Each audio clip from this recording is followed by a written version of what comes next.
Chodesh Tov, Jewish moms. It's Rosh Chodesh Adar, the first day of the month of Adar, which is the happiest month of the Jewish year. That's exciting. So I wanted to talk today a bit about marriage. This past Thursday, I sat down with a young woman named Leora, who's someone who's very dear to my heart, who is getting married tomorrow on Monday, and so she decided to go around and speak with different women about like to get their advice on starting marriage on the right foot. So Baruch Hashem, this month, my husband and I will be celebrating our 17th wedding anniversary. So I guess I have like a bit of experience, and so yeah. So I sat with her, and I sort of thought that maybe some moms would find a few of the things that I said helpful and interesting. So I wanted to kind of like tell you tell you three of the things that I discussed with her. The first thing is something that I heard from Rebbetzin Tzipora Heller. So she says that women go into marriage expecting a woman thinks that okay, so I have been like a woman gets married, let's say when she's 21, 25, 30, whenever she gets married, and she feels like I have spent my whole life looking for this person. I have been looking for my soulmate, and we expect that then when we get married, that this person is going to provide all of our emotional needs. This is my soulmate. This is the person who's going to be with me and share everything with me and bring me happiness and be my second half, be my everything. Okay, and I think that so Rebbetzin Heller just says that women should not expect for their husband to provide everything for them emotionally. I know that when I first got married, so I was home with, I was a student at the university, but most of the time I was home with one child or two child or three children, and then taking care of the house and cooking and doing whatever I was doing, and my husband would come home pumped from in the beginning learning in yeshiva and then working full time, and he was pumped and talking about his day, and he was on this high, and I was like I had a hard day, and my husband would come in and I'd be like, ah, and I blamed, in a way, not that I said this to him, but I blamed him. I thought, he's my husband, he should be making me happy. He's feeling so happy. Why am I not so happy? I had a hard day. Why isn't he making me happy? And it made me and at a certain point I realized that I need to take responsibility for my own happiness. Baruch Hashem, I have a wonderful husband, and my husband does make me very happy. But for the most of the day, he's a very busy guy, and I need. Also, men are different than women. The amount that I need to communicate about my feelings and what happened to me and what I'm going through.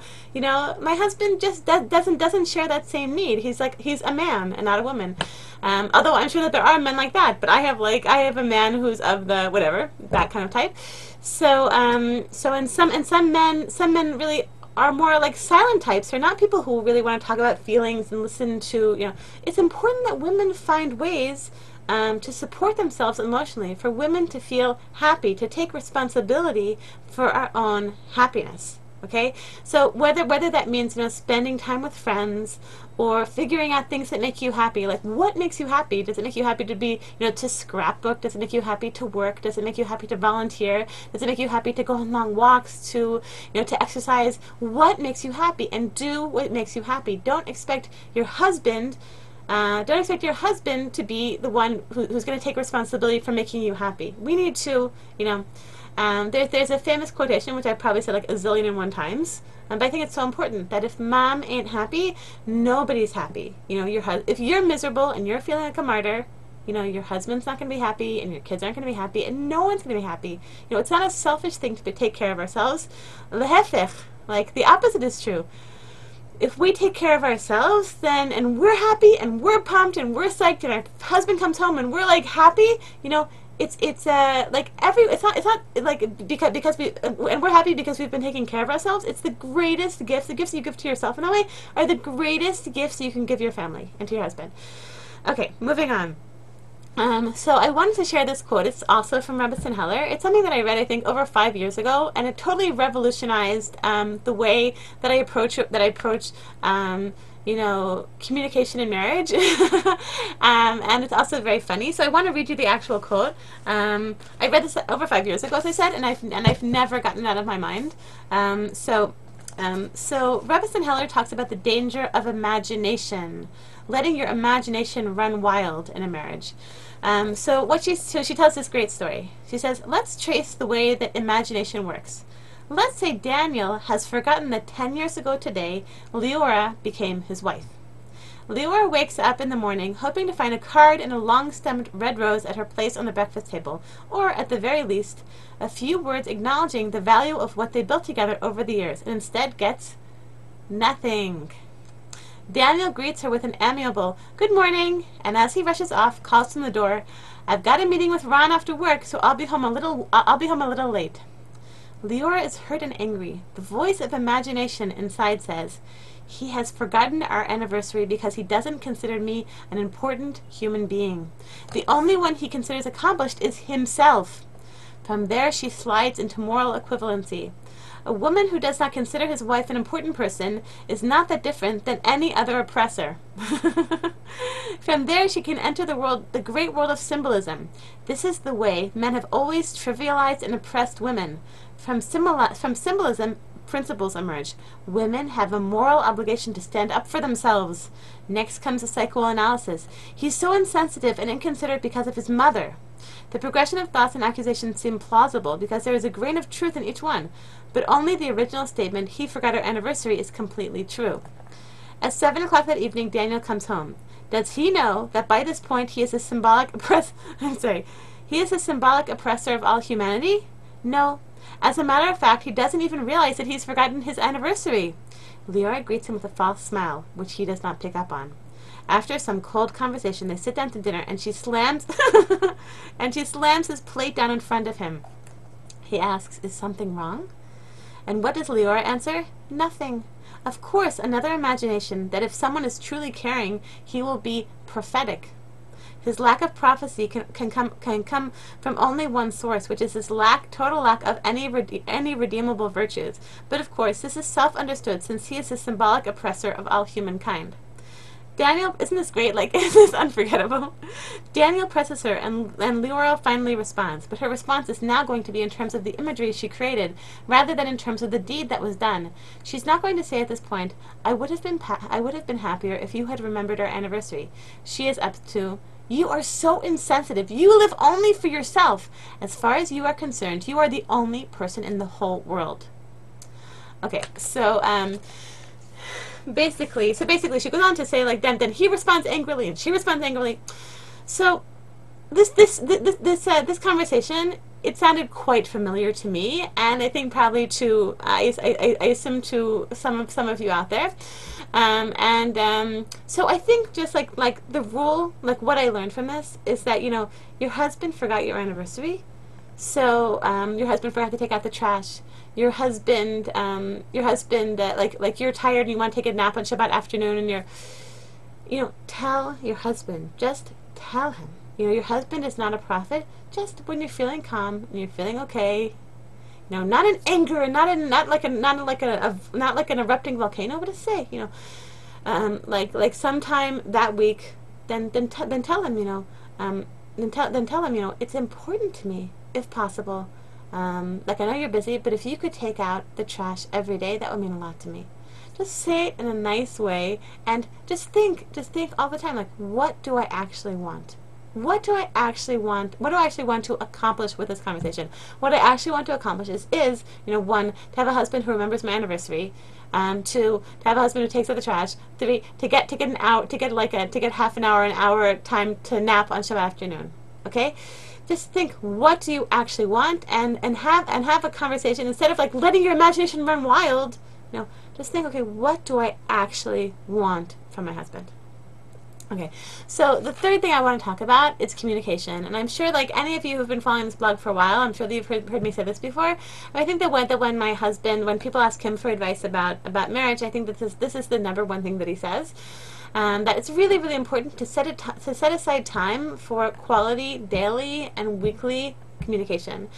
So my husband and I, for the past 17 years, we have been going on a weekly date. we go out for 2 hours one weekday evening, and so we have like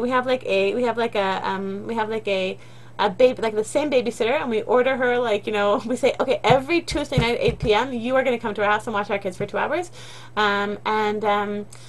And we go out, my husband and I go out for pizza, we go like on a walk, or we go out to a restaurant, and it's just really fun. If it wasn't for that, if we wouldn't like get out of the house and actually go, I don't think that we would actually really have really quality conversations, like really in-depth conversations. So it's so meaningful to both of us.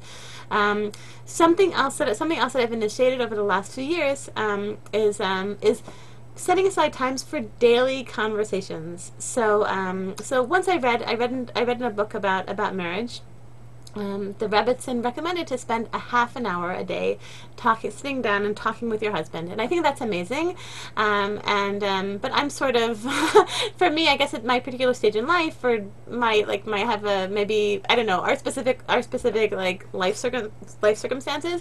We work on 10 minutes a day. We make sure that my husband and I make sure that we talk 10 minutes a day. And sometimes, like for example, today is Sunday, so Sunday is like my hard day. My husband doesn't really come home on Sunday until very late at night. So we talk between 7:45 and 7:55. We talk on Sunday nights, and it's really important to me. And if I'm at a wedding, I go out of the wedding, I like call my husband, and it's really important. It's really a value. It means that actually, and you'd be surprised, but as life gets more and more complicated, to find those 10 minutes, and we plan it at the beginning of the week, like when are we talking on Monday, when are we talking on Tuesday, when are we talking on Wednesday, to have that special time when we talk about like how things are going. And something also that we started a few years ago is that once a season we go on like a date. It used to be for the entire day. Now, like as our family has grown, now like it's an entire morning.